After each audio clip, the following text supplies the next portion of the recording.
अवांजी समातुन ताईं radio voice of Sindh London.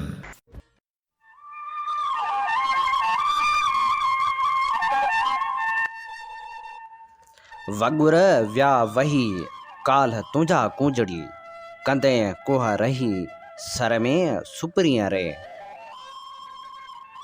भलारे bit धणी जे भलारे बैत सां मुंहिंजो ही आवाज़ मुसाफ़िर जंहिंजा माग ॿुधिजे पियो उन्हनि मीड़ी महिरबाननि खे सिक भरियो सलाम शाद क़बूल पवे।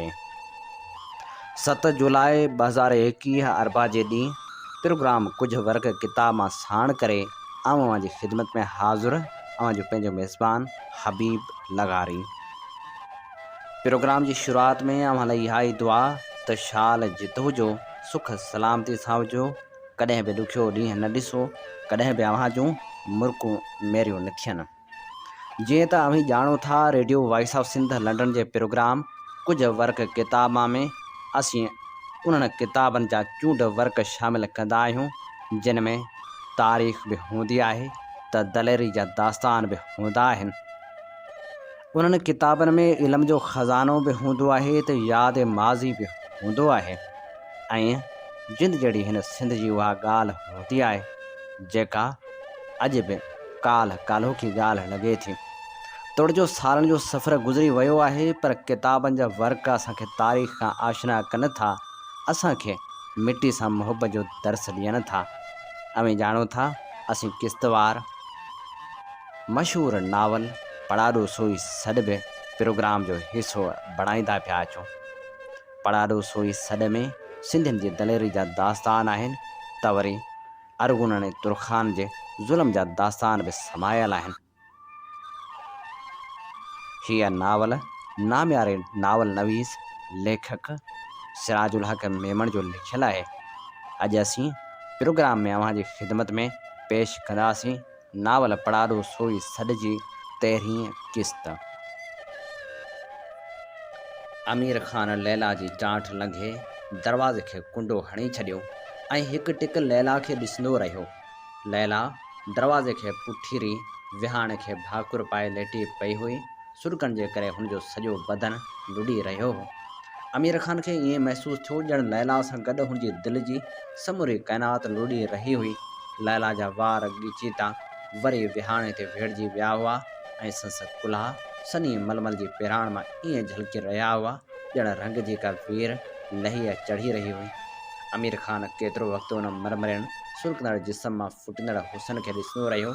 हुन खां रहियो न थियो ऐं हुन हरे हरे चयो, जान। उन लफ़्ज़ जी गुराण में अमीर ख़ान जी समूरी हस्ती समेटिजी आई। उन गुराण लैला जे सुरकनि ते ॼण बाहि ते तेल वारो कमु कयो। हुनजो भाकुर विहाणे में वधीक सोढ़ो थी वियो। अमीर ख़ान पंहिंजे कमर बंद खोली तरार सुधो दर जी कुंडी में टंगे छॾियो ऐं वधी लैला जे मथां बीही रहियो। ख़ुदावंद तो ही हुसन छो ख़लक़ियो। पिराण जे घेरे ऐं वारनि जी सरहद ते लैला जो जिस्म हुनखे एतिरो हसीन मालूम थियो जो हुन खां वधीक ज़ब्त न थी सघियो ऐं हुन पंहिंजा चप हुन खप में खुपाए छॾिया। लैला जे जिस्म जो ददिको ओचितो बंदि थी वियो ऐं हुन सट ॾेई जीअं उथण जी कोशिशि कई तीअं अमीर ख़ान जो भाकुर संस जिस्म खे वण वेढ़ी वांगुरु वेढ़े वियो। अमीर ख़ान जो बाहूं जी छाती ते मंधेड़ो ठाहे वियूं ऐं हुनजा हथ हुनजे कछनि में फबी विया। हुनजा चप संस ॻिची ऐं कुल्हे जी लाही ते थिड़कण लॻा ऐं हुनजे जिस्म जी अझल आग में जलण लॻा। पर लैला नाग वांगुरु पंहिंजे बदन खे पोईंदी हुनजे भाकुर मां निकिरी हुनजे साम्हूं बीही रही। हुनजे अखियुनि में ॻोढ़नि जो धुंध हो ऐं उन धुंध जे पोयां हुनजूं अखियूं ॼण ॿ मशालूं ॿरी रहियूं हुयूं। उन्हनि अखियुनि खे अमीर ख़ान कॾहिं बि रोअंदो न ॾिठो हो। हुन उन्हनि में मोहबत ॾिठी हुई, अरडायूं अलबेलायूं ॾिठियूं हुयूं, दलेरी जा सनीहा ऐं वेण ॾिठा हुआ, पर हुन लुड़कनि जे तूफ़ान में ॿरंदड़ सुर्ख़ मशालूं न ॾिठियूं हुयूं। अमीर ख़ान हुन मशालनि में वधीक निहारे न सघियो। हुनजे अंदरि ई अंदरि कंहिं शइ जे भॼी पवण जो पड़लाव संस जिस्म में हिकु सर्द लहर बणिजी दाख़िल थियो ऐं हुनखे पंहिंजो समूरो वजूद सुन्न थींदो खेरो थींदो महसूसु थियो। उन खेराए खां बचण लाइ हुन वरी ॻाल्हाइण जो सहारो वरितो, जान असीं अची विया आहियूं। लैला को बि जवाबु न ॾिनो। हू लगातार हुनखे घोरींदी रही। लुड़कनि जी धुंध मां हाणे नफ़रत जो छो उथी लीका पाइण लॻो हो। जान असीं हिन सिंधी खे अहिड़ी सज़ा ॾींदासूं जो ज़मानो असांजे इंतकाम खां कंबण लॻंदो। जान, असांजो आगोश तुंहिंजे लाइ बेक़रार आहे। लैला जे अखियुनि जो धुंध साफ़ थियण लॻो ऐं ॿी घड़ी हुन पंहिंजे कमर बंद मां सन्हो खंजर छिके कढियो ऐं अमीर ख़ान ते उलर करे आई। सस लफ़्ज़ बाह जा उला बणिजी अमीर ख़ान खे साड़ण लॻा। बुज़दिल, नामर्द खूनी, मुंहिंजे वेझो आयो आहीं त हीउ खंजर तुंहिंजे सीने जे पार हूंदो। आउं तो जहिड़नि सवें तुरखान सरदारनि ते हिकु सिंधी पोरित खे तरजीह ॾियां थी, जिन में सचाई आहे, सिक आहे ऐं दलेरी आहे। तूं त कुतो आहीं, कुतो। हुन अलाए छा छा चवण थे घुरियो, पर ओचितो अमीर ख़ान संस खंजर वारी बाह में खणी हथ विधो ऐं संस बाह मोड़े पोयां वराए छॾी। सूर खां लैला खां कीक निकिरी वई ऐं खंजर संस हथ मां किरी पियो। अमीर ख़ान जे तन बदन में बाह लॻी वई हुई ऐं हुन ॾंद कटींदे चयो, लैला, असीं तुंहिंजे हुस्न जे ख़्याल खां तोखे इज़ाइण नथा चाहियूं। तूं हिकु भेरो हिकु सिंधी अॻियां असांजी बेइज़ती करे चुकी आहीं, पर हिन सिंधी खे असीं तुंहिंजे अखियुनि अॻियां अहिड़ी सज़ा ॾींदासूं जो वरी तोखे कंहिं सिंधी जे नाले वठण जी जुरत न थींदी। तुंहिंजी हिन जवानी ऐं हिन हुस्न जो कसम, असीं उहो ई खंजर तुंहिंजे सीने जे पार पहुचाए छॾियूं हा, जेकॾहिं असांखे उहे ॾींहं यादि न हुजनि हा जॾहिं असां तुंहिंजे हुस्न खे ॾिसी पंहिंजो होश हवास वञाए वेठा हुआसीं। यादि कर लैला, उहो ॾींहुं जॾहिं तूं ग़ुलामनि जे क़तार में ॿाॾाईंदड़ अखियुनि सां असांखे अहिड़ो नियापो ॾिनो जंहिंखे असीं नज़रअंदाज़ न करे सघियासीं। ऐं यादि कर उहे ॾींहं जॾहिं असां तुंहिंजी हर ख़्वाहिश जो एतिराम कयो, तुंहिंजे भाउ खे ख़रीद करे आज़ादु करे तुर्कस्तान वापसि मोकिलियो, तुंहिंजे पीरसण पीउ खे कंधार जे क़ैद खाने मां आज़ादी वठाए ॾिनी। ऐं अॼु तूं लैला, तूं अमीर ख़ान खे बि अलाए छा थियो, हुनजो गलो भरिजी आयो ऐं हुनजे अखियुनि में लुड़क अचण लाइ आता थियण लॻा। हुनखे उहे ॾींहं यादि अची विया जॾहिं अमीर ख़ान बहादुर सरदार हूंदे बि जंग छेड़े ज़ुल्म ऐं गारतगरी खां नफ़रत कंदो हो ऐं हुन समूरी ज़िंदगी लैला ऐं इदराकी जी मोहबत में गुज़ारण जो पको पह कयो हो।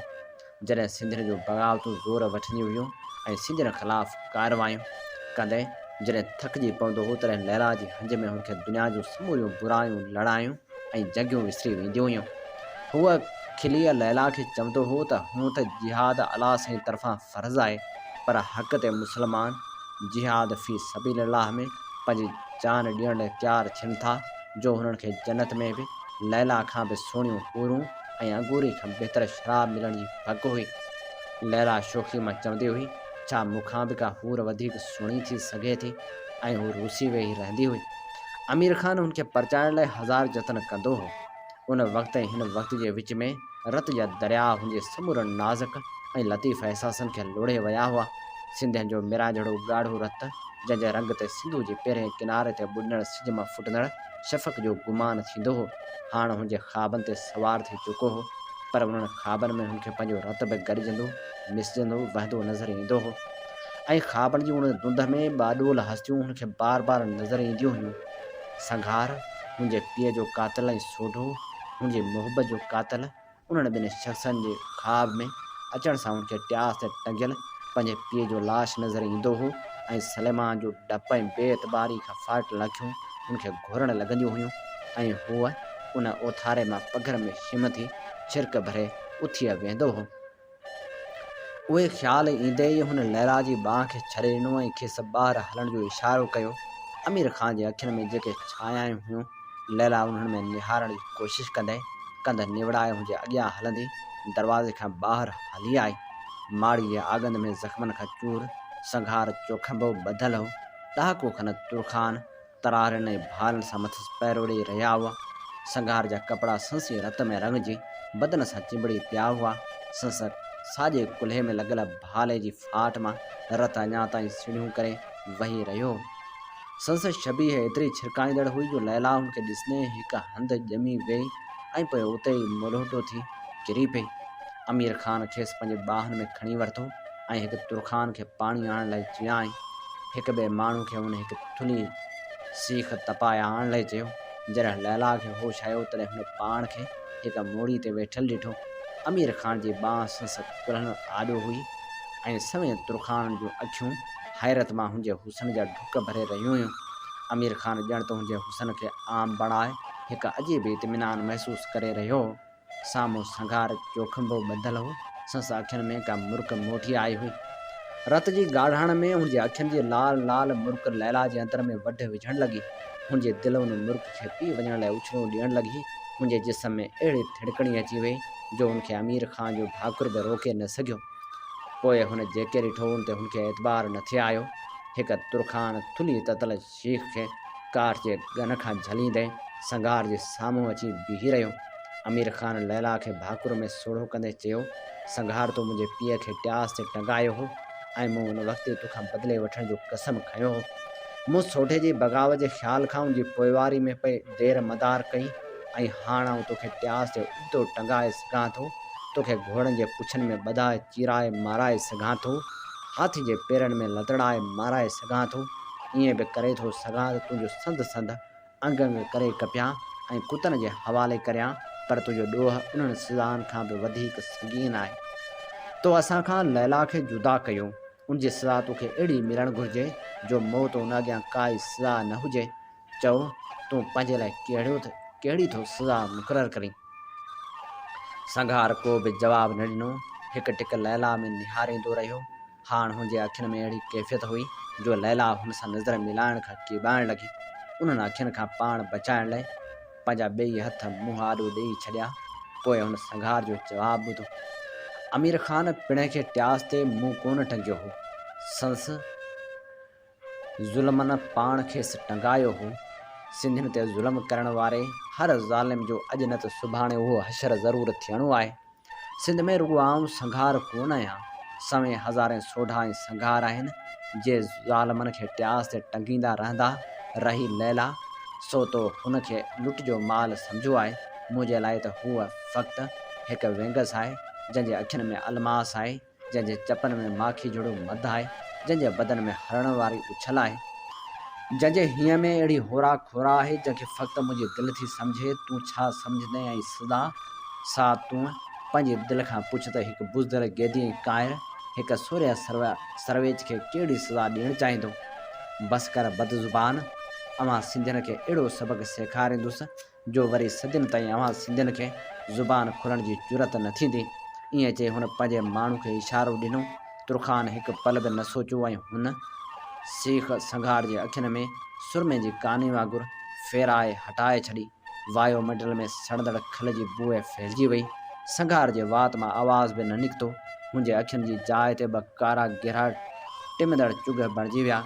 लैला जी निड़ी मां अहिड़ी कीक निकिती जो ॿिनि तुरखान सां गॾु अमीर खान बि ॾकी वियो। लैला हुनजे भाकुर मां झिरकी वांगुरु भड़को खाए उॾामी निकिती ऐं संघार जे पोइ लड़ियल सिर में भाकुर विझे उछंगारूं ॾेई रुअण लॻी। सोढल ॼण त पंहिंजी समूरी सुरत वञाए वेठो। रातियुनि जूं रातियूं ॾींहंनि जा ॾींहं पंहिंजी कोठड़ी खां ॿाहिरि न निकितो। हिकु हंधि वेठो रहियो ऐं साम्हूं पियल अछी जी माटीअ में निहारींदो रहियो। हुनजे अखियुनि खे पाण चिंबण विसरी वियो। सोजरो बदिलजी ऊंदहि थी, ऊंदहि बदिलजी सोजरो आयो, पर हू उते ई वेठो रहियो। ॿुढड़ो अलीअ उनजी इहा हालत ॾिसी ॻणतियुनि में पइजी वियो। हुन खेसि विंदराइण लाइ घणियूं ई ॻाल्हियूं कयूं, पर सोढल अखि बि न चिंबी, ॼण हूअ दुनिया में अकेलो हो। हुनजो को मिट न हो, को साथी न हो, को संगती न हो। हुनखे ॼण इहो बि विसरी वियो त हूअ केरु हो, किथे हो ऐं छो हो, हिते छो आयो हो ऐं हीउ सभु कुझु छा हो। अलू खे सभु ख़बरूं ॿुधाईंदो रहियो। मिर्ज़ा जान बाबा जे लश्कर को ॿूटो कोन ॿारियो। मकले ते हुन लश्कर ऐं मिर्ज़ा बाक़ी जे लश्कर जी अञा ताईं खून रेज़ जंग पए हली। मिर्ज़ा बाक़ी पाण लश्कर जी महदारी करे रहियो हो। हुन समूरनि तुरखाननि खे वॾनि वॾनि इनामनि जूं लालचूं ॾेई पंहिंजे पासे करे वरितो हो। मिर्ज़ा जान बाबा जी सीसी आण वारे खे पंहिंजी धीअ निकाह में ॾियण जो ढंढोरो ॾियारियो अथाईं। हद त इहा आहे जो ढंढोरे में इहो बि चयो अथसि त जो सिंधी या तुरखान मिर्ज़ा जान बाबा जो सिर आणींदो, उनखे धीअ सां गॾु बखर जी अमलदारी बि ॾींदो। होॾे शहर में शोरश खे ॿुझे ॾियण लाइ अमीर खान ॻिज वांगुरु लामारा ॾेई रहियो आहे। हज़ारे सिंधियुनि खे रुॻो शक में माराए छॾियो अथनि। उहो घर ख़ाली न आहे जंहिंमें तुरखान घिड़ी मारकुट न करे विया हुजनि। वेंदे वेंदे सैयदनि तां बि निटरिया। सैयद अली शिराज़ी जे पाड़े में रत जा तलाव लॻा पिया आहिनि। सभिनी खां वधीक शोरश ठठे जे शागिर्दनि कई हुई, सो सवें मदरसनि खे बाहियूं ॾियारे पट करे छॾियो अथनि। समय शागिर्दनि खे हाथनि जे पेरनि हेठां लताड़े मारियो अथनि। आख़ूंदनि काज़ियुनि मुलनि ऐं मौलवियुनि जूं ॾाढ़ियूं पटाए संदनि ज़ुबानूं वढाए खिन उघाड़ो करे संदनि लाश दरिया में लोढ़े छॾिया अथनि। जंहिं घर में बाग़नि जो शक थो पवनि उन घर जे ज़ालनि जे सुथड़ियुनि में ॿिलियूं विझाए खेनि घटियुनि में था गिहलाइनि। उन्हनि कहरनि ऐं कीसनि जो ॿुधी सोढल जे अखियुनि में झुपिको न आयो। हू हिकु टिक वटी में पियल अछे दारू में घोरींदो रहियो।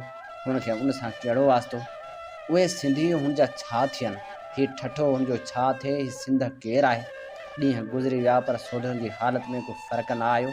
सस निरड़ ते सीउ हूंदे बि पघर जा फुड़ा मोतियुनि वांगुरु चमकंदा रहिया। पर हिकु ॾींहुं चाचू अलू डिॼंदे हुनजी कोठड़ी में दाख़िल थियो। हल्के खंकार कयाई पर सोढल पंहिंजी दुनिया में गुम हो। ॿुढड़ो अलू तॾहिं बि न मुड़ियो ऐं चयाईं, सोढल, शाह कासिम अरगून मिर्ज़ा बाक़ी ते राताहु ॾिनो आहे। मिर्ज़ा बाक़ी महल जी दरी मां टिपो ॾेई भॼी वियो आहे। उन ख़बर जो बि सोढल ते ख़ैर को असरु न थियो। अलू वरी चयो, उन वक़्तु संघार बि मिर्ज़ा बाक़ी जे महल में घिड़ी पियो हो। ॿुध में हू मिर्ज़ा बाक़ी ते वार न करे सघियो ऐं मिर्ज़ा बाक़ी दरिया में टिपो ॾेई न भॼे हा त। सोढल ॼण निंड मां जागी पियो। संघार संघार किथे आहे संघार? चाचो अलू चुप थी वियो। उहा सोढल जे अखियुनि खां डिॼी वियो। हुनजे अखियुनि में रत ओचितो मिड़ी आयो हो ऐं उन्हनि में जेको मच मचणु लॻो हो सो ॾाढो भवाइतो हो। मूं तोखां सुवाल कयो चाचा अलू, किथे आहे संघार? अमीर खां जी लैला खणी वियो आहे ऐं अमीर खान कढ वियो अथसि। सोढल ते ॼण छित किरे पई। हुनजो हथु टामे जी वटी ते सुगो थी वियो ऐं हुनजो समूरो बदन सीटजी तणिजी वियो। टामे जी वटी टिड़काट करे भॼी पई। टामे जो हिकु टुकड़ो हुनजे हथ जी तिरी में चढ़ी पियो। अछे दारू सां गॾिजी हुनजे हथ मां वंदड़ रत हुनजे सुथण खे ॻाढ़ो करणु लॻो। चाचो अलू डिॼंदे अॻियां वधो चयाईं, सोढल, तुंहिंजो हथु कपिजी पियो आहे। सोढल ओचितो उथी बीही रहियो। हुनजे अंग अंग खे उॼातूं ॼिरूं साड़ लॻियूं। हुनजे बदन में हल्की धड़कणी पइजी वई ऐं हुन ॾंद भेड़ींदे चयो, मुंहिंजी घोड़ी संभराए। शहर जा कुझु जवान मुड़ुस तोसां मिलण आया आहिनि सोढल। हू चवनि था त तूं जेकॾहिं संदन मेहदारी करीं त हू सिंध तां सिर घुरण आया आहिनि। सोढे ॼण वरचंदे चयो, चाचा, मूं चयो त घोड़ी संभराए। ॿुढड़ो अलू दिली दिलि में सोढल सां ख़फ़ा थींदो ॿाहिरि निकितो ऐं हुनजे पोयां सोढल बि ॿाहिरि हलियो आयो। ॿाहिरि वीहारो मुड़ुस ॼण हुनजे ओसीड़े इंतज़ार में बीठा हुआ। सभिनी गॾिजी चयो, जीए सिंध। उहो आवाज़ु एतिरो ॻोरो हो, एतिरो मासूम हो, एतिरो चिचलाईंदड़ हो जो सोढल जे अखियुनि में लुड़क भरिजी आया ऐं लुड़कनि जी उन धुंध मां जवाननि खे ॾिसंदे हुन बुण कंदे चयो, जीए सिंध, जीए सिंध। सोढा, असीं तोसां आहियूं। सिंध तोसां आहे। सिंध तुंहिंजे ओसीड़े में आहे। हुननि मां हिकिड़े जवान चयो जो कंहिं दारुल उलूम जो शागिर्द थिए ॾिठो। सिंध सिंध सिंध। सोढल तक़रीबन रोंदे चयो, किथे आहे सिंध? हीउ चचरियल चीरियल वढियल कपियल सिंध जिते ॻिझूं लामारा ॾेई रहियूं आहिनि, उहा आहे सिंध। उहा आहे दोदे जी सिंध। उहा आहे तमाची जी सिंध। उहा आहे दौलत दरिया ख़ान जी सिंध। हो ॾिस, सिंध जो लाश सड़ी रहियो आहे। हो ॾिस, हो ॾिसो, ठठो जली रहियो आहे। हू अलाए छा छा चवंदो रहियो। हुनजे ज़हन में सिंध वरी कर मोड़िया हुआ पर हुन सां गॾु ॿ ॻाढ़ा चप, ॿ उघाड़ियूं ॿाहूं ऐं छोलियूं हणंदड़ उरह बि कर मोड़े चागी पिया हुआ। मूंखे माफ़ु कजो यारो, आउं सिंध लाइ न, आउं पंहिंजी जंग विढ़णु निकितो आहियां। आउं खोखलो आहियां, मूंखे छॾे ॾियो। आउं पंहिंजे अंदरि जो झेड़ो न ॿेरणु पियो वञा। अवी मूंखे पंहिंजे हाल ते छॾे ॾियो। सोढल ॼण पाण खे अंदरां ई अंदरां वढींदो थिए वियो ऐं अखर संस वात मां ॼण फटजी ज़ख़्मी थी थिए निकिता। असीं बि तोसां आहियूं सोढा। हुन को बि जवाबु न ॾिनो। घड़ी लाइ हुन जवाननि खे घोरींदो रहियो। ओचितो अलाए कि हुनखे पंहिंजो भाइटियो सांवल यादि अची वियो ऐं हुन ॼण ज़ोरे मुड़कंदे चयो, जेका अव्हां जी मर्ज़ी। मुंहिंजो को ठिकाणो कोन्हे, मुंहिंजो को माॻु कोन्हे। मूंसां गॾिजी जे अव्हीं बि भटकण था घुरो त पोइ बिस्मिल्ला। ॿुढड़ो अलूअ सोढल जी घोड़ी सां गॾु हिकु ॿियो घोड़ो बि काहींदो आयो। सोढल खेसि ॾिसी चयो, चाचा, हीउ ॿियो घोड़ो कंहिंजे लाइ आंदो अथई? पंहिंजे लाइ। मानी टिके करे ॼाणा, फारसी ॻाल्हाए ॼाणा, माना आउं बि कंहिं कमु अची वञा। ऐं हीउ सराय? हिकु जवानड़ी पुछियो। सिंध सामत जो साहु खयों त सराऊं घणियूं। घणो ई सिंध जो लिमक खाधो अथमि। मन हीअ पोढ़ो हॾ बि कमु अची वञे। सोढे सवार थियण खां अॻु पुछण ते घुरियो त संघार कहिड़े पासे वियो। पर हुन जे बदिरां हुन सुवाल कयो। अमीर ख़ान कहिड़ी तरफ़ वियो? किंझर तरफ़। सोढो वधी पंहिंजी कुमेत ताईं आयो ऐं संस मुंहुं ऐं कननि ते हथ फेराइण लॻो। घोड़ीअ पंहिंजे मालिक खे के ॾींहं कोन ॾिठो हो। सा मुंहुं मथे खणी संस मुंहुं सां मुंहुं मिलाइण लॻी। सोढे चयो, चरी आऊं मुंहुं थोरी आहियां। कुमेत ख़ुशी खां पंहिंजी खल फड़काइण लॻी। ॼण हुन वरी सोढल जे सवार थियण जी आस थे ज़ाहिर कई। सोढे लांग वराई त सभिनी हमराहनि पंहिंजे घोड़नि खे कुमेत जे पुठियां छॾे ॾिनो। सांझनि जो सिज हुननि खे सामाई जे हुड़नि में लथो। घोड़नि जी सहक जो हांबारो लॻल हो। मिटी ऐं दुधड़ खां हुन जा मुंहं भोरा थी विया हुआ। सिज जा आख़िरी किरणा हड़ी जे वणनि तां खिड़ी पखियुनि खे पंहिंजा आखेरा यादि ॾियारे रहिया हुआ। अलूअ घोड़ो अॻिते वधाईंदे चयो, सोढल घोड़ा थकिजी पिया आहिनि। वधीक हलियासूं त वेहट मरी पवंदा। राति उते ई टाबो कजे त कीअं? सोढल जा ख़्याल हुनजी कुमेत खां बि तेज़ संघार लैला ऐं अमीर ख़ान खां बि अॻिते निकिरी विया हुआ। अलू जो आवाज़ु ॿुधी हुन रुॻो एतिरो चयो, जेका संगत जी सलाह। अलू ॼण त हड़ी जे वण खां वाक़ुफ़ु हो। हुनखे उहा ख़बर हुई त अछो पट किथे आहे, पाणी किथे आहे या शिकार किथे आहे। हूअ हमराहनि खे वठी अची हिकु तलाउ वटि बीठो। सभु उते ई लही पिया। घोड़नि खे थोरो पंधु कराए खेनि पाणी ते छॾे ॾिनऊं। अलू टिनि चइनि साथियुनि सां हुड़ी अंदरि हलियो वियो ऐं थोरे वक़्त खां पोइ ॿिनि हमराहनि जे कुल्हनि ते हिकु वॾो फाड़ हो। हिकिड़े ॿिए साथी जे भाकुर में हिकु नंढिड़ो हरण हो। हमराह बाह ॿारी हरणनि खे पचाइण वेही रहिया। चइनि हमराहनि खे हिननि आसपास जी नज़रदारी लाइ मोकिलियो। बाक़ी साथी टोलियूं ठाहे ओभारियूं लहवारियूं करण वेही रहिया।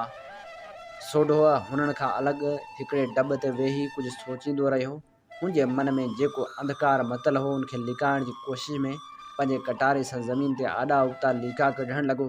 लीका हुनखे नज़र न थे आया, पर हुनखे ईअं महसूस थियो ॼण उन्हनि लीकनि मां लैला जो समूरो बदन जागी हुन ॾांहुं झुकण लॻो हो। उहो ख़्याल ई हुनखे परेशान करण लाइ काफ़ी हो ऐं हू वरी उथी बीही रहियो।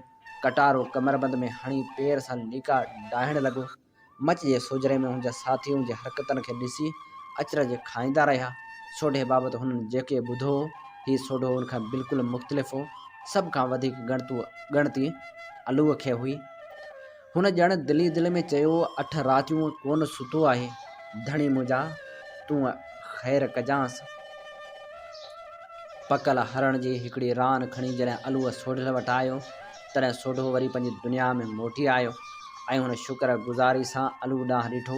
अलू संस मुंहं ते सुराए ॾिसी पाण बि मुरकण लॻो। सोढो अञा खाइण में ई हो त हिकिड़ो हमराह डुकंदो हुन ताईं पहुतो ऐं सहकंदे चयाईं, सोढल ॾहाको खनि तुरखान हिकु ॾोली खणायो, ठठे पिया वञनि। सोढल गोश्त जो टुकड़ो अलू जे हथ में ॾींदे उथी बीठो। केरु आहे ॾोली में? पुछी। अमीर ख़ान जी बानी आहे, लैला था चवनिसि। हमराह सहकंदे जवाबु ॾिनो। सोढल खे ईअं महसूस थियो ॼण हुड़ीअ लाटू वांगुरु फिरण लॻी हुई। हुनजा साथी मच ते पचंदड़ फाड़ो साम्हूं तोबरनि मां दाणो चरंदड़ घोड़ा बि हड़ी सां गॾु फिरण लॻा हुआ। हू पंहिंजे हथ मथे ते आणे पंहिंजे हिकिड़े गल खे महटण लॻो ऐं पोइ हू तेज़ी सां हिकिड़ो भालो खणंदे पंहिंजे कुमेत ताईं पहुतो। हुनजा साथी बि उथी बीही रहिया ऐं पंहिंजनि घोड़नि ॾांहुं वधिया। सोढे हुन ॾांहुं निहारण बिना चयो, मूं अव्हांखे चयो हो त मुंहिंजी पंहिंजी जंग आहे, भलाई करे अव्हीं उते ई तरसो। हुनजे लफ़्ज़नि में को दड़को कोन हो, पर हुनजे आवाज़ में अहिड़ी कैफ़ियत हुई जो हमराह उते ई ॼमी विया।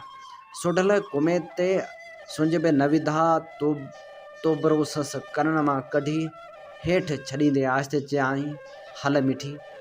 कुमेत बि ॼण पंहिंजे मालिक जी कैफ़ियत खे सम्झी वई हुई।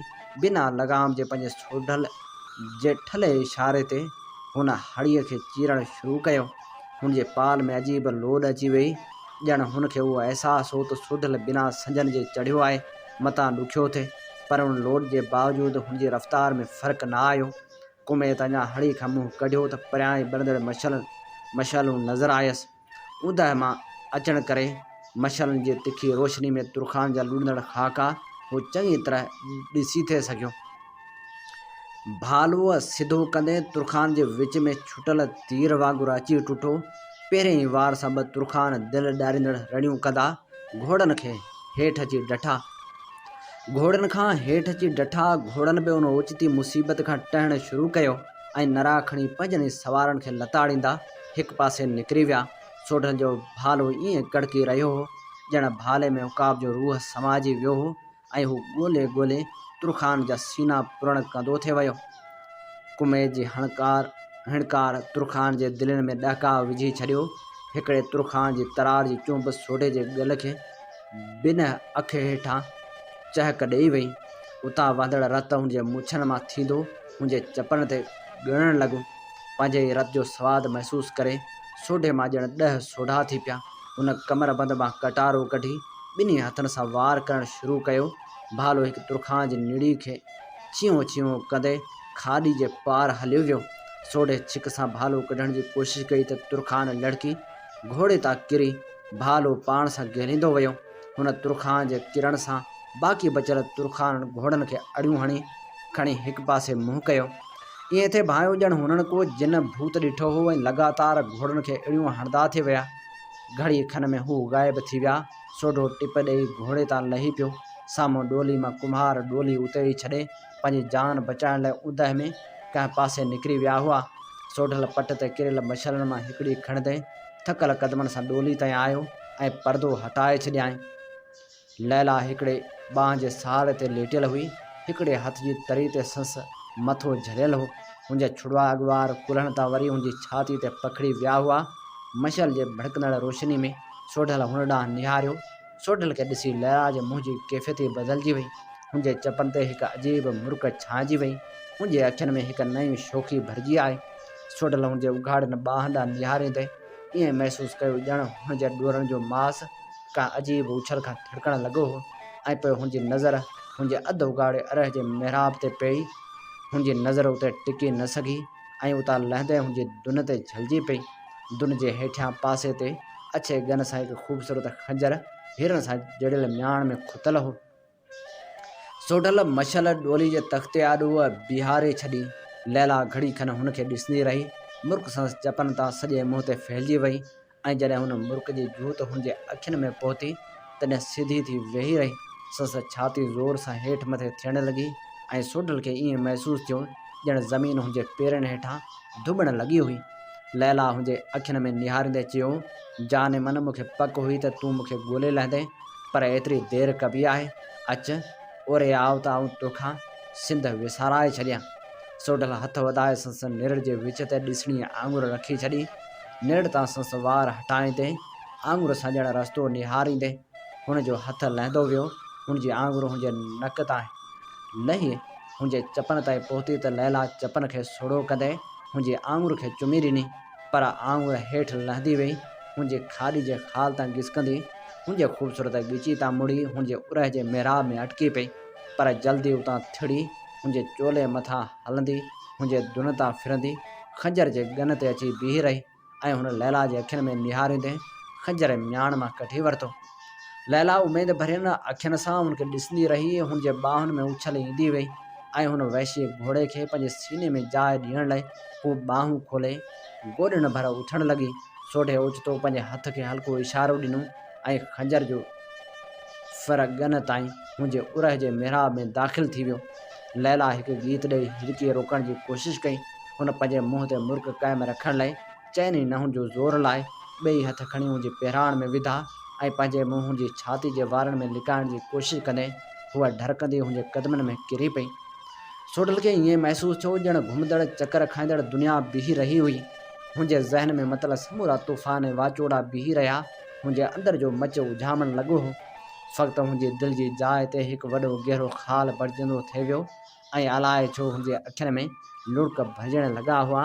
हुन पंहिंजे पोयां कंहिंजे ज़ोर सां साह खणण जो आवाज़ु ॿुधी पोयां निहारियो। कुमैत संस पुठियां कंध झुकायो बीठी हुई। हुनजा ईंदड़ लुड़क वापसि मोटी विया ऐं हुन प्यार मां कुमैत जे बचकनि ते हथ फेरींदे भुण भुण कई, आओ मिठी त हलूं, मुंहिंजी जंग पूरी थी, हाण अच त सिंध जी जंग छेड़ियूं। ही अमी ॿुधी रहिया हुआ नाम्यारे लेखक सिराजुल हक मेमण जे किताब पढ़ाॾुअ सोई सॾ जी 13हीं किस्त अव्हां जी ख़िदमत में प्रोग्राम पेश कयो पियो वञे।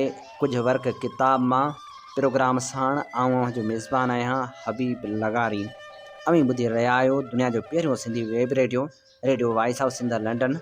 Radio voice of Sindh London ऐं voice of Sindh television Sindh जे तर्जुमान वारो किरदारु अदा करे रहिया आहिनि, जितां सिंध में थींदड़ हर बेवाजिबी ऐं क़ौमी मसइलनि ते आवाज़ु उथारियो वेंदो आहे। इल्मु अदब सियासी समाजी ऐं सक़ाफ़ती सरगर्मियुनि खे असीं अवली जे बुनियाद ते नशर कंदा आहियूं। पंहिंजे क़ौमी आवाज़ खे घर घर पहुचाइण में पंहिंजो क़ौमी किरदारु अदा करियो। 24 कलाक नशर थींदड़ हिननि क़ौमी इदारनि खे अव्हां जे साथ ऐं सहकार जी ज़रूरत आहे। अचो असां सां हमक़दम बणिजो, असांजी माली सहायता करियो। रेडियो जी नशरियात अव्हां पंहिंजे मोबाइल फ़ोन ते बि ॿुधी सघो था। हींअर ई प्ले स्टोर में वञी रेडियो वॉइस ऑफ सिंध जी ऐप डाउनलोड करियो। हर वक़्तु ॿुधंदा रहो radio voice of Sindh London.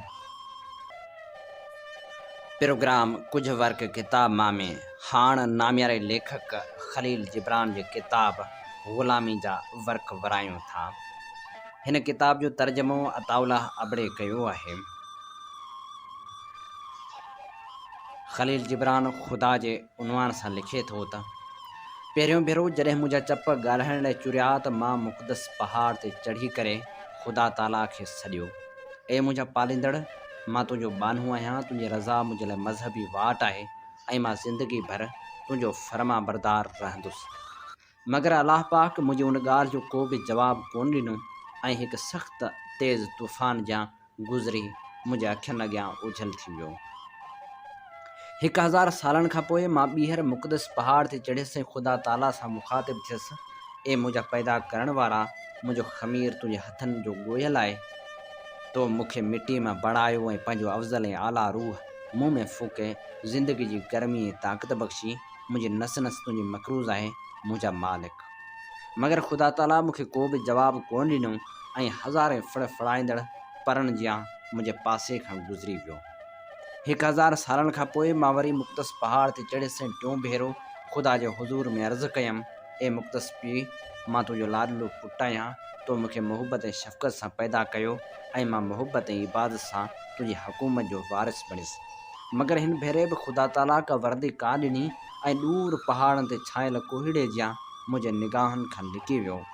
1000 सालनि खां पोइ हिकु दफ़ो वरी मुक़दस पहाड़ ते चढ़ियसि ऐं चोथों भेरो मां अलाह ताला खे अर्ज़ु कयो, ए दाना बिनाए ख़ुदा, ए मुंहिंजा कमाल ऐं मुंहिंजी मोहबत, मां तुंहिंजो माज़ी आहियां ऐं तूं मुंहिंजो मुस्तक़बिल। मां ज़मीन जे उदाहिन ऐं तुंहिंजो पाड़ू आहियां ऐं तूं आसमान जी रोशनी में मुंहिंजा गुल ऐं असां ॿई सिज जे अॻियां हिके वक़्तु उसरूं ऐं निसरूं था। हाणे ख़ुदा मुंहिंजी तरफ़ मुतवजह थियो, उहा मूं ते झुकियो ऐं मूंसां सुस पुस कई अहिड़नि लफ़्ज़नि में जंहिंजो असर ऐं मिठास मूंखे पघारे रहियो हो। ख़ुदा मूंखे पंहिंजी गहराई में वेढ़े वरितो, जहिड़ी तरह समुंड पंहिंजे अंदरि किरण वारे घर खे पाण में समाए छॾींदो आहे। ऐं जॾहिं मां माथिरियुनि ऐं मैदाननि में लथसि त ख़ुदा उते मौजूदु हो।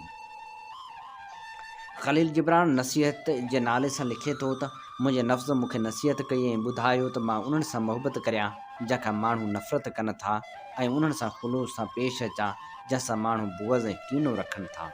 हुन मूंखे ॼाणायो त मोहबत चाहींदड़ जो न, पर जंहिंखे चाहियो वञे उन लाइ बाइस इम्तियाज़ आहे। ऐं मुंहिंजे नफ़्स जी नसीहत करण खां अॻु मोहबत मूं लाइ हिकु कचे धागे मिसल हुई, जेको भरिसां खुतल ॿिनि कोकनि जे विच में छिकियल हुयो। मगर हाणे उन हिकु घेरे जी शिकिल इख़्तियार करे वरिती आहे, जंहिंजी इब्तिदा जेका हर जीव खे वकोड़े थी ऐं आहिस्ते आहिस्ते फैलिजी रही आहे, त जीअं अॻिते जो बि काइनात में क़दम रखण वारो हुजे त उन्हीअ खे पंहिंजे भाकुर में पनाह ॾे। मुंहिंजे नफ़्ज़ मूंखे नसीहत कई ऐं ॿुधायो त मां उन्हीअ हुसन ते नज़र रखां जेको सूरत रंग ऐं खल जे पुठियां लिखियलु आहे, जंहिंखे माण्हू मकरूह सम्झनि था, ऐं उन्ही खे बसीरत जी अख सां एसि ताईं ॾिसंदो रहां जेसि ताईं उनजो हुसन मूं ते ज़ाहिर न थी वञे।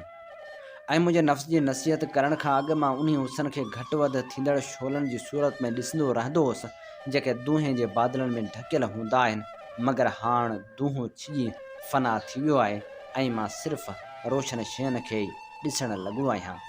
मुंहिंजे नफ़्ज़ मूंखे नसीहत कई ऐं मूंखे उन्हनि आवाज़नि ते कन लॻाइणु सेखारियो जेके न कंहिं ज़ुबान मां निकिता हुआ न कंहिं निड़ी मां। ऐं पंहिंजे नफ़्ज़ जी नसीहत करण खां अॻु मां कननि जी घबराहट जो मरीज़ हुअसि, जंहिंखे घोड़ घुमसान दाहुनि फरियादनि खां सवाइ कुझु बि ॿुधण में कीन ईंदो हो। मगर हाणे मूंखे ख़ामोशी ते कन लॻाइणु अची वियो आहे। हाणे मां ख़ामोशी जे पखियुनि खे ज़माने जा गीत ॻाईंदे, फ़िज़ा जूं तस्बीहूं पढ़ंदे ऐं ग़ैब राज़नि जो ऐलान कंदे ॿुधंदो आहियां। मुंहिंजे नफ़्स मूंखे नसीहत कई ऐं ॿुधायो त मां उहो शराब पियां जेको अञा न बणायो वियो हुजे, न प्यालनि में ओचियो वियो हुजे, न हथनि में खंयो वियो हुजे ऐं न चपनि ते रखियो वियो हुजे। ऐं मुंहिंजे नफ़्स जी नसीहत करण खां अॻु मुंहिंजे उन ख़ाक जे ढेर में हिकु मामूली चिणग मिसल हुई, जंहिंखे मां खूह जे थोरे पाणी या आवी में पकल मट जे हिकु ढुक सां उझाईंदो हुअसि। मगर हाणे मुंहिंजो शौक़ु, मुंहिंजो प्यालो, मुंहिंजो मुंहिंजो शराब ऐं मुंहिंजी तन्हाई, मुंहिंजो नशो थी वई आहे। उन जे बावजूदि बि मां ढापा नथो ऐं न कॾहिं ढापी बि सघंदुसि। मगर उन कॾहिं न बि उझामंदड़ उन में मुल हिकु लाज़वाल मुसरत आहे। मुंहिंजे नफ़्स मूंखे नसीहत कई ऐं उन ख़ुशबू खे सूंघणु सेखारियो जेका न गुलनि मां फुटंदी आहे ऐं न आतिशदाननि मां उभरंदी आहे। ऐं पंहिंजे नफ़्स जी नसीहत करण खां अॻु मां उन ख़ुशबू जो आशिक़ हुयुसि, जंहिंखे मां बाग़नि, शीशनि ऐं अतुरदाननि में तलाश कंदो हुअसि। मगर हाणे मां उहा ख़ुशबू सूंघणु लॻो आहियां जेका न दुखाई वेंदी आहे, न ओती वेंदी आहे। ऐं पंहिंजे सीने खे उन्हनि पाक साहनि सां भरणु लॻो आहियां जेके हिन दुनिया जे कंहिं बि बाग खां न आहिनि गुज़रिया ऐं जंहिंखे हिन फ़िज़ा जी कंहिं बि हवा पंहिंजे कुल्हनि ते नाहे खयो। मुंहिंजे नफ़्ज़ मूंखे नसीहत कई ऐं ॿुधायो त जॾहिं को बि अणसुञातल आवाज़ सॾे या कोई ख़तरो आवाज़ ॾिए त मां लबैक चवां। ऐं पंहिंजे नफ़्स जी नसीहत करण खां अॻु मां उन्हनि सॾण वारे जे आवाज़ ते उथंदो हुअसि जंहिंखे मां सुञाणंदो हुअसि ऐं उन्हनि रस्तनि ते हलंदो हुअसि जिन बाबति मूंखे ॼाण हुई त हीअ आसान आहिनि। मगर हाणे ॼाण मुलय हिकु गाॾीअ बणिजी वई आहे जंहिं ते सवार थी मां अणॼातल मंज़िल तरफ़ वेंदो आहियां ऐं आसानी मुंहिंजे लाइ हिकु ॾाको बणिजी वई आहे जंहिं ते चढ़ी करे मां ख़तरे ताईं पहुचंदो आहियां। ख़लील जिब्रान चरियो जे उनवान सां लिखे थो, गर्मियुनि जे मौसम में यूहना हर रोज़ु असुर वेल ढोरनि ढगनि खे कायो, कुल्हे ते हर रखियो, कोयल जी कूक ऐं हवा जे लहरनि सां खेॾंदड़ पतन जे सुरबार ते कन लॻायो ॿनी ॾांहुं वेंदो हो। ॿिनि पहरनि जो उन्हनि सरसब्ज़ फसलनि जे हेठियां वहंदड़ चश्मे जे किनारे वेही ख़ुदा जो रिज़्क़ खाईंदो हो ऐं मानी जा बचियल भोर पखियुनि जे लाइ गाह मथां विझी छॾींदो हो। जॾहिं शाम थींदी हुई ऐं लहंदड़ सिज फ़िज़ा जी रोशनी में पाण सां गॾु खंयो वेंदो हो, तॾहिं यूहना पंहिंजे नंढड़े घर ॾे वरंदो हो जेको उत्तर लिबनान में बनियन ऐं ॻोठ जे पासे में हो ऐं पंहिंजे पोढ़े माउ पीउ जे भर में ख़ामोश वेही करे उन्हनि जूं ॻाल्हियूं ॿुधंदो हो जेके आम तौरु दुनियावी वाक़िअनि मुतलिक़ हूंदियूं हुयूं। उन हालत में हुनखे आराम ऐं निंड जो अहसासु थींदो हो ऐं हूअ सुम्ही पवंदो हो। सर्दियुनि में हथनि सेकण जे इरादे सां भित खे टेक ॾेई बाहि जे भरिसां वेही रहंदो हो। हवा ऐं ॿिनि कुदरती अनसरनि जूं फरियादूं ऐं मातम ॿुधंदो हो ऐं मौसमनि जे तब्दीलियुनि ते ग़ौर कंदो हो। नंढड़ी दरी मंझां बर्फ़ सां छायल वादियुनि ऐं ख़िज़ा जी शिकार थियल वणनि खे ॾिसंदो हो, ॼण त फ़क़ीरनि ऐं मोहताजनि जी हिकु टोली हुजे जेका हवा जी तेज़ ऐं तिखनि झूटनि ऐं सर्दी जे बर्फ़ानी झंगलनि जे विच में किंझी रही हुजे। सियारे जे डिघनि रातियुनि में हू जाॻंदो रहंदो हो, एतिरी क़दर जो हुनजा वालिदैन सुम्ही रहंदा हुआ ऐं हू काठ जी अलमारी खोले उन्ही मां दौरे हाज़ुर जो किताब कढी टिमकंदड़ ॾीए खे आॾो रखी उनखे निहायत ग़ौर ऐं दिलचस्पी सां पढ़ंदो हो। हू बार बार पंहिंजे सुतल पीउ खे हिरासिल निगाहनि सां कंध वाराए ॾिसंदो हो जेको हमेशह हुनखे उन किताब जे पढ़ण खां खेसि झलींदो हो। छाकाणि त पादरी साधन ऐं अबोझ ॻोठाणनि खे मसीही तालीम जे बारीकियुनि खे सम्झण खां परे रखंदा हुआ ऐं जेकॾहिं हूअ उन्हनि जे हुकुमनि जी ख़िलाफ़ वर्ज़ी कंदा त उन्हनि खे कलीसिया जे नेमतनि खां महरूम कयो वेंदो। अहिड़ी तरह यूहना जी जवानी उन ज़मीन में गुज़री जेका अजाइबात जो मजमू हुई, या मसीह जे उन किताब जे मुताले में जेको रोशनी में रूहानी जो सर चश्मो हो। हुनजी ख़ामोशी गहरे ग़ौर जो नतीजो हुई। हू हमेशह पंहिंजे पीउ जी गुफ़्तगू पूरे ध्यान सां ॿुधंदो हो, मगर जवाब में हिकु अखर बि कोन पुछंदो हो। कॾहिं पंहिंजनि हिकु जहिड़नि दोस्तनि सां मिलणु थींदो हुउसि त बि ख़ामोश वेठो रहंदो हो ऐं हुनजूं निगाहूं खिला में खुतल रहंदियूं हुयूं। जिते शफ़क़ आसमान जी निराण सां ॻलीअ मिले थी, जॾहिं हूअ गिरजा में वेंदो हो त उतां ग़मगीन वापसि वरंदो हो, छाकाणि त ईसाइत जी जेका तालीम हू उतां ॿुधंदो हो उहा उन तालीम खां बिल्कुलु मुख़्तलिफ़ हुई जेका हू इंजील में पढ़ंदो हो। ऐं अहले ईमान ऐं उन्हनि जे पेशवान जी ज़िंदगी हुनखे उन ज़िंदगी जे बिल्कुलु ख़िलाफ़ु नज़र थे आई जंहिं तरफ़ मसीह पंहिंजे पोलगनि खे सॾियो हो। बहार जी मौसम आई, ॿिन्हिनि सरसब्ज़ मैदान तां बर्फ़ रिझी पाणी थी वई। उनजो थोरो घणो हिसो जेको पहाड़ जी चोटियुनि ते ॼमियल रहिजी वियो हो उहो बि रझी रझी निढियुनि निढियुनि शाखनि जी शिकिल इख़्तियार करे माथिरियुनि में जमा थी वियो ऐं छोलनि हणंदड़ दरियाउनि जे रूप में पंहिंजी गड़गड़ाहट सां फितरत जी बेदारी जो ऐलान करणु लॻो। बादामनि ऐं सूफ़नि जे वणनि में गुल फुटी आया, चनार ऐं बेद जे शाखनि में गोंच फूटणु लॻा, मैदान ऐं माथिरियूं गाहनि ऐं गुलनि सां भरिजी वियूं। यूहन्ना बाहि सां कुर्बत वारी ज़िंदगी खां कक थी पियो। हुन पिणु महसूसु कयो त ढोर ढगा वाड़ी जी तंगी खां बेज़ार थी पिया आहिनि ऐं सरसब्ज़ चरागाहनि में वञणु चाहिनि था, छो त गाह जो ज़ख़ीरो ख़तमु थी चुको हो ऐं जवन जूं टोकरियूं बि ख़तमु थी वियूं हुयूं। हू आयो ऐं गाबड़नि खे वाड़े मां छोड़े झंगल तरफ़ काहे वियो। मुंहिंजे जुबे में दौरे हाज़ुर जो किताब लिकियलु हुयो। उन ख़ौफ़ खां त मतां उन ते कंहिंजी नज़र न पइजी वञे। हलंदे हलंदे हू हिकु चरागाह में पहुतो जेको वादी जे किनारे गिरजा जे ॿिन्हिनि जे क़रीब हो। उन गिरजा जे क़रीब जेको पहाड़ ते हिकु जंगीअ किले वांगुरु क़ाइमु हुयो, गाबड़ा हेॾे होॾे चढ़णु लॻा ऐं यूहन्ना हिकु वॾे पथर खे टेक ॾेई वेही रहियो। हू कॾहिं वादी जे हसीन निज़ारनि में गुम थी थिए वियो त कॾहिं उन किताब जे सिटनि में जेके आसमानी हुकूमत जे असूलनि ऐं क़ानून जूं तर्जमान हुयूं। जंहिं ॾींहं जी हीअ ॻाल्हि आहे उहो ॾींहुं रोज़नि जे महीने जे आख़िरी ॾींहं मां हिकु हो।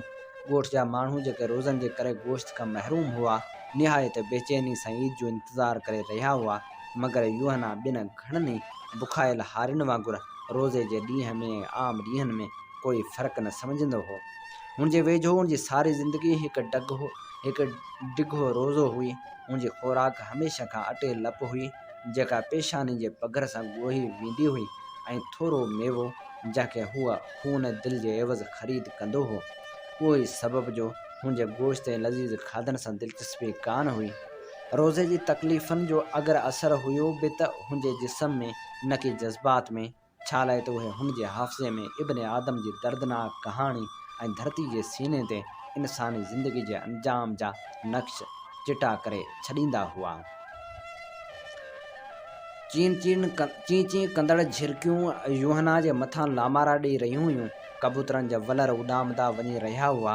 गुल हवा जे ज़ोर ते झूमी रहिया हुआ ॼण त सिज जे किरणनि सां खेॾे रहिया हुजनि। ऐं यूहन्ना किताब जे मुताले में गर्क हुयो। हुन कंध मथे खयो ऐं वादी जे आसपास पखिड़ियल ॻोठ ऐं शहर जे बुर्जनि खे ॾिसणु लॻो। हुनजे कननि में फसल जा आवाज़ गूंजणु लॻा ऐं हुन पंहिंजूं अखियूं बंदि करे छॾियूं।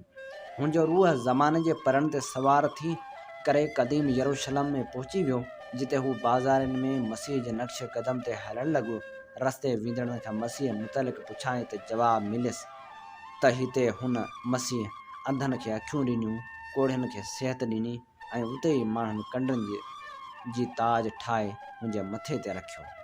उन हाल में मसीह हुजूम जे अॻियां वाइज़ कयो ऐं माण्हुनि हुनखे थुंब सां ॿधी करे खेसि मुंहं ते चमाटूं हयूं ऐं फटकनि सां ज़ख़्मी कयाऊं। हुन सड़क ते हुन ज़ना कंदड़नि खे माफ़ी ॾिनी ऐं उते ई सलेब जे बार खां डिॼी हू ज़मीन ते किरी पियो। हिकु कलाकु गुज़रियो ऐं यूहन्ना ख़ुदा सां गॾु इंसान जे जिस्मानी हैसियत ते अफ़सोस ऐं रूहानी बरतरी ते फ़ख़्रु महसूसु कंदो रहियो। एतिरे ताईं जो मंझंदि थी वई ऐं हू पंहिंजी जाइ तां उथियो। हुन चइनी पासे नज़र डोड़ाई मगर पंहिंजा ढोर हुनखे किथे बि नज़र कोन आया। हू उन मैदानी चरागाह में हुनजे ग़ैब थियण ते हैरान हो। हुन हेॾे होॾे उन्हनि खे ॻोल्हणु शुरू कयो। आख़िरकार हू उन रस्ते ते पहुची वियो जेको हथ जे लकीरनि जा वर वकड़ खाईंदो फसलनि में वञे पियो। परे खां हुन हिकु माण्हू खे ॾिठो जेको कारो लिबास पायो हिकु बाग़ में बीठो हो। हू निहायत तेज़ी सां हुन ॾांहुं वधियो।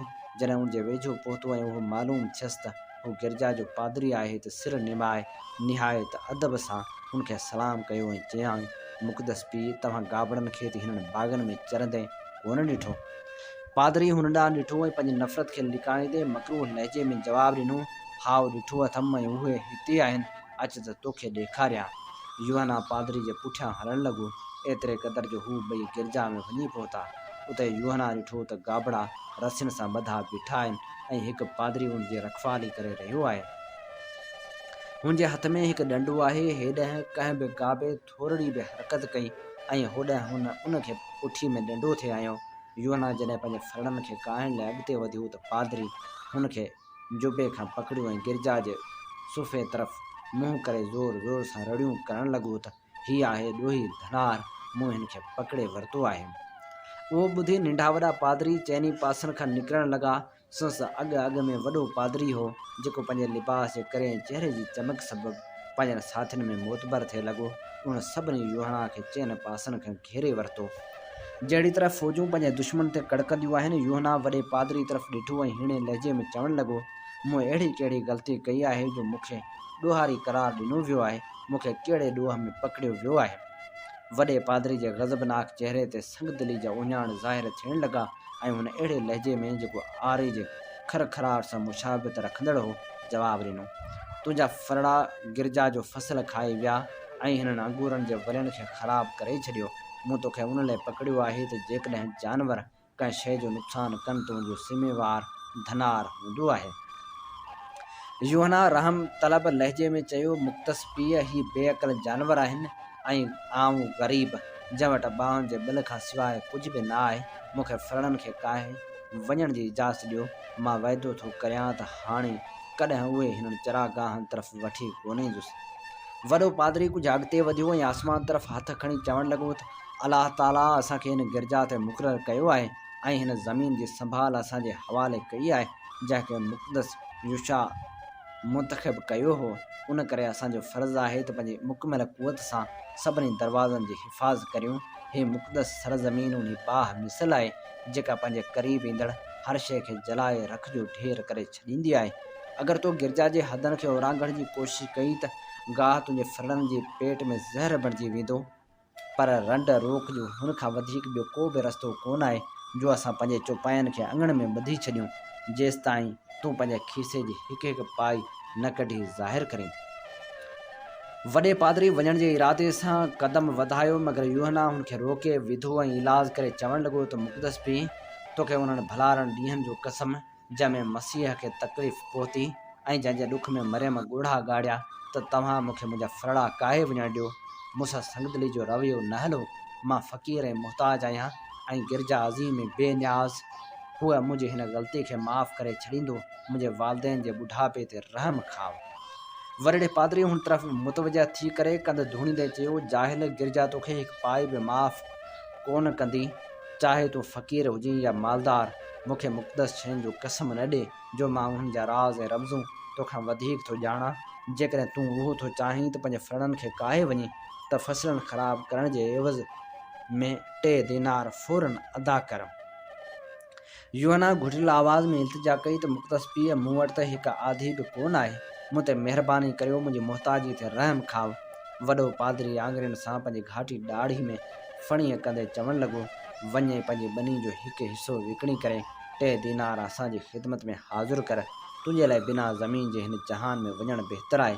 उनजी निस्बत जो तूं क़ुर्बान गाह जे अॻियां पंहिंजी पुकार सां यशाह जे ग़ज़ब जो निशानो बणिजी ऐं आख़िरत में उन्ही दोज़ख जे हवाले कयो वञे जिते न विसंदड़ बाह ॿरी रही आहे। यूहन्ना घड़ी खनि ख़ामोश थी वियो। हुनजूं अखियूं चिमकणु लॻियूं, चहिरो रोशन थी वियसि ऐं रहम तलबी जा आसार क़ुवत ऐं इरादे जे अलामतनि में बदिलजी वियसि। हिकु अहिड़े आवाज़ में जंहिंमें जवानी जी अज़म सां गॾोगॾु मार्फत जो नगमो बि शामिल हो, हुन चयो त छा फ़क़ीर गिरजा जे सोन चांदी सां भरियल ख़ज़ाननि में इज़ाफ़े करण ख़ातिर पंहिंजी ॿनी विकिणी छॾे जंहिं मां हू पंहिंजे लाइ मानी पैदा करे थो ऐं जेके हुन जी ज़िंदगी जो वाहिद सहारो आहे? छा उहो ई इंसाफ़ आहे त यशा अज़ीम खां पंहिंजनि बुखियनि जानवरनि जा गुनाह माफ़ कराइण जे लाइ मुहताज पंहिंजी मुहताजी में इज़ाफ़ो करे ऐं मिसकीन बुखियो रहिजी वञे?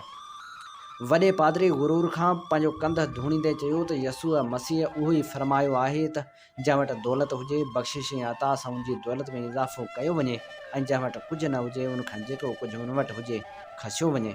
यूहना उहे लफ़्ज़ ॿुधा ऐं हुनजी दिलि सीने में तेज़ सां धड़कण लॻी। हुनजे रूह में अज़मत जो अहसासु पैदा थियो ऐं हुनजो कद पहिरियां खां ऊचो थी वियो, ॼण त ज़मीन हुनजे पेरनि हेठां उभरी रही हुजे। हुन पंहिंजे खीसे मां इंजील कढियो, जहिड़ी तरह बचाव ख़ातिर सिपाही तलवार कढंदो आहे, ऐं बुलंद आवाज़ में चयाईं, बेइंसाफ़ी कंदड़ो, तव्हांजो हिन किताब जी तइलीम सबक़ सां खेॾो था। ज़िंदगी जे शरारतनि खे आम करण ख़ातिर हिन जे मुक़दस शयुनि खे अहिड़ी तरह हथियार बणायो था।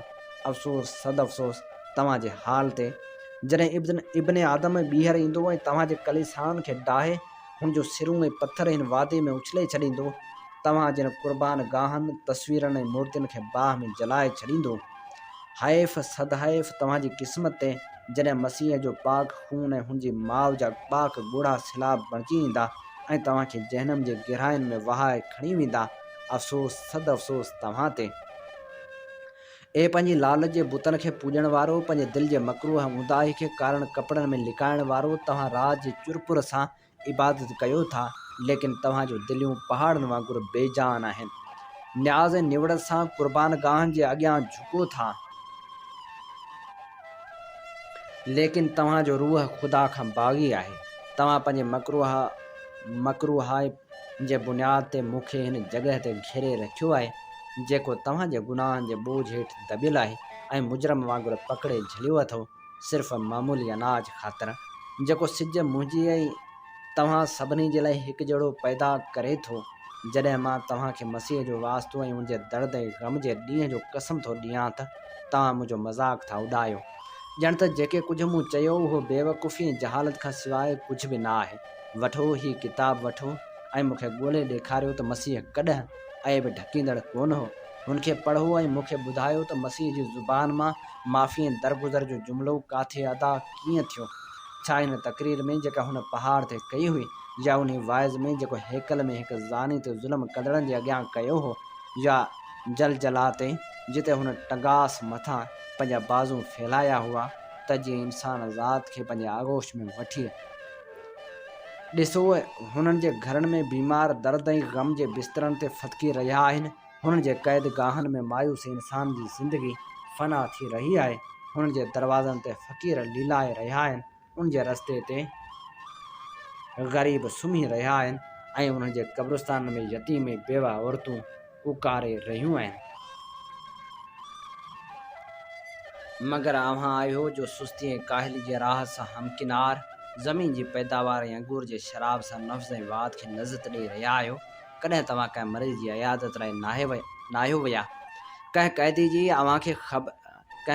जी अव्हां ख़बर नाहे लधी? कंहिं बुखे खे खाधो नाहे खारायो? कंहिं ग़रीब जी मदद नाहे कई?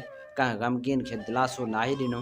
काश तव्हां उन्हनि ॻाल्हियुनि ते बस कयो हा जेके तव्हां जे लाइ आहिनि, ऐं उन दौलत ते शुक्र करियो हा जेका तव्हां पंहिंजनि चालबाज़ियुनि ऐं मकरनि जे ज़रिए असांजे अबरनि ॾारनि खां खसे वरिती आहे। मगर न तव्हां पंहिंजा हथ वधायो था अहिड़ी तरह जीअं नाग पंहिंजे फण वधाईंदो आहे, ऐं पूरी कुवत सां उन सरमाए खे दॿाए था वेहो जेके बेवह औरतनि पंहिंजे हथनि सां पोहरे सां जमा कयो हो ऐं हारी पंहिंजे बुढ़ापे जे लाइ महफ़ूज़ करे रखियो हो। यूहना ख़ामोश थी वियो ऐं थोरे साह पटण बाद फ़ख्रु विझां पंहिंजो ॻाठ ऊचो करे आहिस्ते आहिस्ते चवणु लॻो, हिते तव्हांजी घणाई आहे ऐं मां अकेलो। तव्हांखे जीअं वणे तीअं करियो। बघड़ राज हूंदा हिन में ग़रीब रिढ खे फाड़े खाए थो, मगर हुनजे रत जा दाग सुबुह थियण ऐं सिज निकिरण ताईं वादी जे पथरनि ते बाक़ी रहिजी वेंदा आहिनि। यूहना ॻाल्हाए रहियो हो ऐं हुन जी आवाज़ में हिकु अजीब कुवत हुई जेका पादरनि जे जिस्म जी हरकत खसे रही हुई, ऐं हुननि जे रूह में ग़म ऐं गुस्से जा जज़्बात उभरी रहिया हुआ। तंग पिंजरनि में बुखियल कावनि मिसल उहे गुस्से विचां ॾकी रहिया हुआ, ॾंद करटे करटे पंहिंजे पेशवा जे इशारे जो इंतज़ारु करे रहिया हुआ त जीअं हुनखे पीउ सुरमो करे छॾनि। एसिताईं जो हुन पंहिंजी ॻाल्हि पूरी कई ऐं उन तूफ़ान जियां ख़ामोश थी वियो जेको डिघनि वणनि ऐं फौलादी मुजसमनि खे पाड़ू पटण बाद ख़तमु थी वेंदो आहे। तॾहिं वॾे पादरी रड़ करे हुकुम ॾिनो त हिन बदमाश खे पकड़ियो ऐं हुनजे हथ मां मुक़दस किताब खसे हुनखे गिरजा जी ऊंदाही कोठी में बंदि करियो। जेको बि अलाह जे प्यारनि खे घटि वधि ॻाल्हाईंदो आहे उनखे न हित माफ़ी आहे ऐं न आख़िरत में। पादरियुनि गॾिजी यूहना ते हलां कई अहिड़ी तरह जीअं वहशी जानवर शिकार ते झटि हणंदा आहिनि ऐं खेसि खंभे वञी सोढ़ी कोठड़ी में बंदि कयाऊं।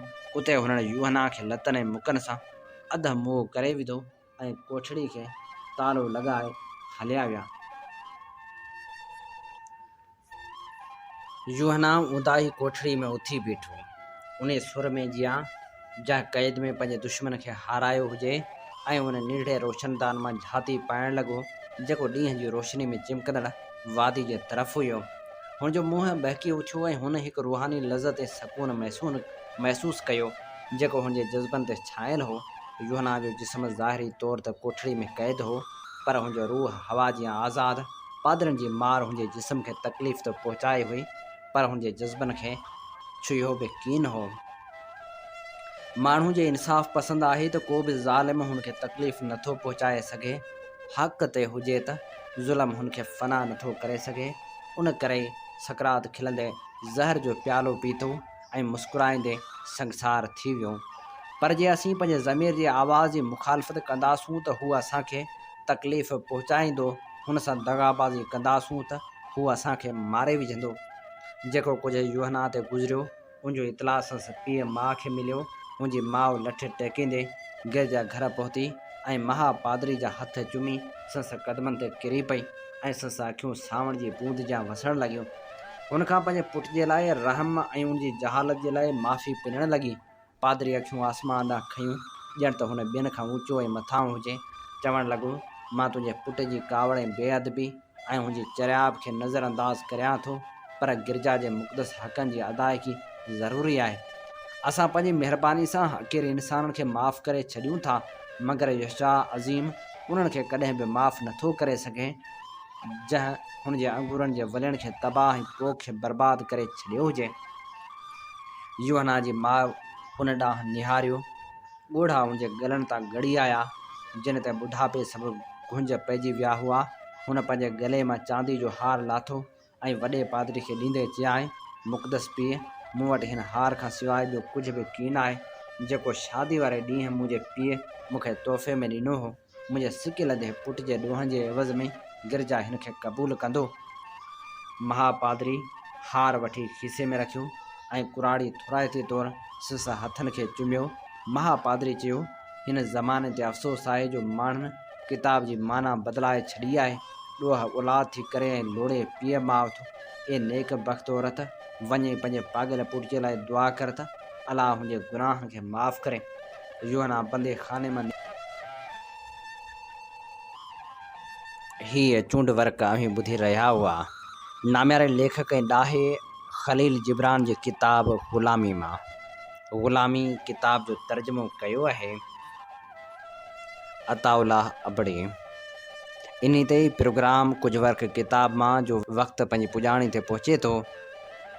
सुभाणे ताईं पंहिंजे मेज़बान हबीब लगारी खे इन साॻी दुआ सां ॾींदा इजाज़त। वसे भिट तुंहिंजी भलारा सदा, सदा देस परदेस सारा वसन। कॾहिं सींध सिंजी न मेरी थिए, कॾहिं मोड़ कंहिंजा न मुरझाइजनि।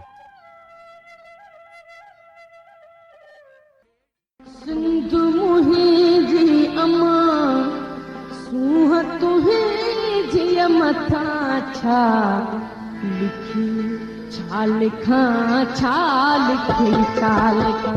सिंध मुंहिंजी अमा, दुनिया जा सिंधियो हिक मुठ थी सिंध बचायो। सिंध मुंहिंजी अमा, सूंह तुंहिंजी मथां छा लिखी, छा लिखां। सिंध जो क़ौमी आवाज़ radio voice of Sindh London.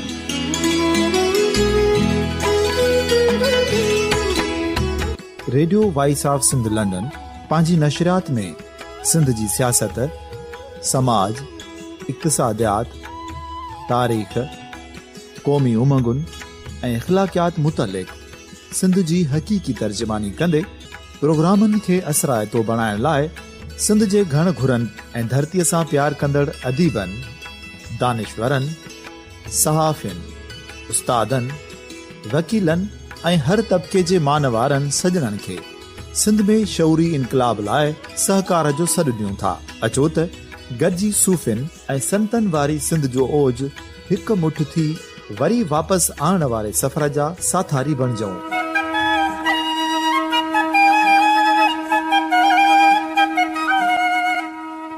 हिकु नए सुबुह जी शुरूआत जो पड़ाॾो घर घर ॻोठ ॻोठ ऐं शहर शहर ताईं पहुचायो।